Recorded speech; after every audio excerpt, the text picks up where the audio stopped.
Olá, caros alunos. Iniciemos mais uma aula de filosofia abordando a temática da ética na história. Nesta aula especificamente trabalharemos a ética na Idade Contemporânea. A ética na Idade Contemporânea, ela é uma ética considerada do indivíduo concreto. Por quê? Porque a reflexão ética na Idade Contemporânea, que se refere aos séculos XIX, séculos XX, e até hoje, ela se desdobrou em uma série de concepções distintas daquela moral e fundamentação que era transcendental. Ele recusou uma fundamentação exterior transcendental para essa moral. Ela centrou essa moral no próprio indivíduo concreto. Ou seja, a origem dos valores estão no indivíduo concreto, não mais em uma fundamentação exterior. Um dos primeiros passos dessa formulação ética foi feita por Hegel. Ele fez uma crítica ao formalismo kantiano. Ele questionou esse formalismo porque, para ele, a gente não pode deixar de levar em consideração a história e a relação do indivíduo com a sociedade. A ética de Kant, ela não apreende os conflitos reais que existem nas decisões morais. Nós falávamos na aula passada, tem um exemplo de anedótico que eu citei, mostrando exatamente isso, que a situação específica acaba sendo descartada. Kant ele teria considerado a moral apenas como uma questão pessoal, íntima e subjetiva, na qual o sujeito que deve decidir entre suas inclinações, desejos, medos e sua razão. Mas a gente sabe que na prática não é assim. De acordo com Hegel, a moralidade ela assume conteúdos diferenciados ao longo da história das sociedades. E a vontade individual seria apenas um dos elementos da vida ética na sociedade em seu conjunto. A moral seria o resultado de uma relação entre o indivíduo e a sociedade, esse conjunto social. Em cada momento histórico, a moral ela se manifesta tanto nos códigos normativos, nas leis, implicitamente também na cultura, nas instituições sociais. Ele acabou vinculando então a ética, a história e a sociedade. Então o que a gente percebe? Se a gente for analisar a história de uma determinada época, a gente vai ver uma ética específica àquela época, exatamente os conflitos morais existentes para aquele determinado momento. Então é exatamente isso que Hegel percebeu. Foi a primeira abordagem feita em relação a uma ética do indivíduo concreto. Uma outra abordagem que também é muito citada é de Karl Marx, que é colocado na sociologia. Karl Marx ele entendia a moral como uma produção social, que atende a determinada demanda da sociedade. Essa demanda ela vai contribuir para a regulação das relações sociais. Como as relações sociais se transformam ao longo da história, os indivíduos também se transformam, as moralidades que regulam essas relações. Então vocês veem que é muito próximo de Hegel.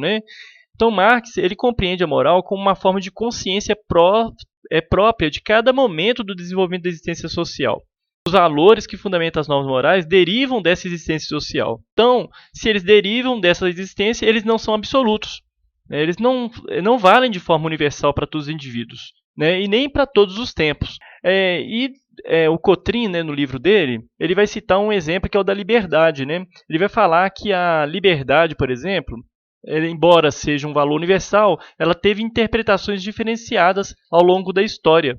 Então, é justamente com base nesse conceito de liberdade que Marx vai mostrar como os valores morais, que são concebidos em meio a uma determinada forma de existência social, também refletem essa existência. Por exemplo, de acordo com a Declaração dos Direitos do Homem, no final do século XVIII, a liberdade é o poder que o indivíduo tem de fazer tudo o que não prejudica os outros, o direito dos outros, tomando-os como iguais perante a lei, ignorando a diferença social entre eles. Na análise de Marx, esse sentido de liberdade, forjado pela modernidade, reflete a existência de indivíduos isolados, competitivos, formados por uma sociabilidade que estimula a competitividade, a concorrência como valores. Então a gente vê muito isso aí, a ideia do capitalismo selvagem. Então a moral seria para Marx uma das formas assumidas pela ideologia dominante em uma sociedade, pois difunde determinados valores que são necessários à manutenção dessa sociedade. Ele mostrou que toda moral ela tem uma fundamentação ideológica. Marx ele vai afirmar que os valores da moral vigente, liberdade, felicidade, racionalidade, respeito à subjetividade, à humanidade de cada um, eles são irrealizáveis numa sociedade violenta como a nossa. Por quê? Essa sociedade nossa ela é baseada na exploração do trabalho, é baseada na desigualdade social e econômica, na exclusão de grande parte da sociedade dos direitos políticos, culturais, né? Ou seja, essa moral, né, eu até coloquei aqui, essa moral para nós, ela é uma moral burguesa, pretende ser um racionalismo humanista, mas as condições materiais concretas em que vive a maioria da sociedade impedem que o ser humano realize os valores éticos, né? Então, o que acontece? A gente tem que mudar a sociedade para que a ética possa se concretizar, né? Ele fala, num dos livros dele, né, que os filósofos interpretaram o mundo, né, e agora cabe a nós modificá-lo. É mais ou menos essa ideia principal dele. Outra solução para a ética contemporânea foi apontada por Habermas, né? Ele busca uma fundamentação da ética contemporânea no campo da análise da linguagem, né? Ele é um dos maiores representantes dessa corrente da ética discursiva, né? Porque ela é fundada no diálogo e no consenso entre os sujeitos. O que se buscaria nesse diálogo é a razão, que, tendo sido reconhecida pelos participantes do diálogo, serviria como fundamentação última para a ação moral.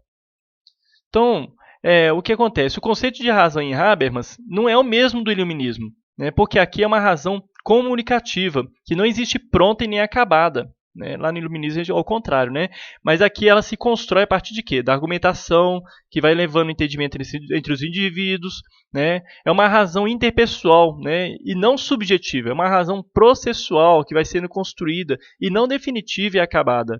Para que essa argumentação leve ao entendimento real entre os indivíduos, é necessário que o diálogo seja um diálogo livre, né? Então, eu especifiquei aqui bem, né? Diálogo livre, né? Sem constrangimento de qualquer ordem, convencimento se dê a partir de argumentos válidos, coerentes, né? A ética discursiva de Habermas, né, é, portanto, uma aposta na linguagem, na capacidade de entendimento entre as pessoas, na busca de uma ética democrática e não autoritária, né, baseada em valores consensualmente aceitos e válidos.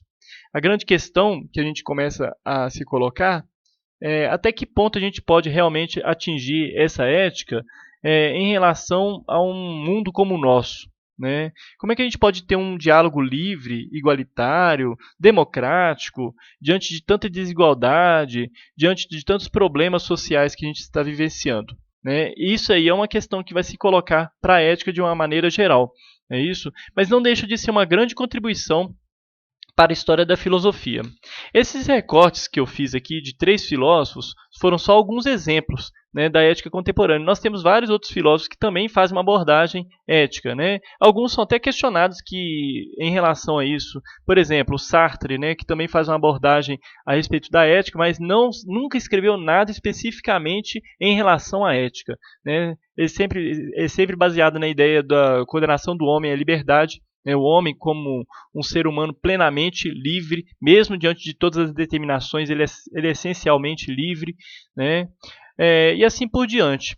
Então, a gente pode perceber, diante dessa história da filosofia contemporânea, que ela vai cada vez mais trazer essa ideia do indivíduo concreto. Isso que tem que ficar permanente na nossa consciência. Ou seja, é uma ética que não mais busca uma causa transcendental. É isso que perpassa todos os filósofos. Então, gente, obrigado pela atenção. Se vocês tiverem alguma dúvida, uma crítica, uma sugestão, podem deixar nos comentários, né? Inclusive de algum outro filósofo que não foi trabalhado nesse vídeo. Até a próxima aula.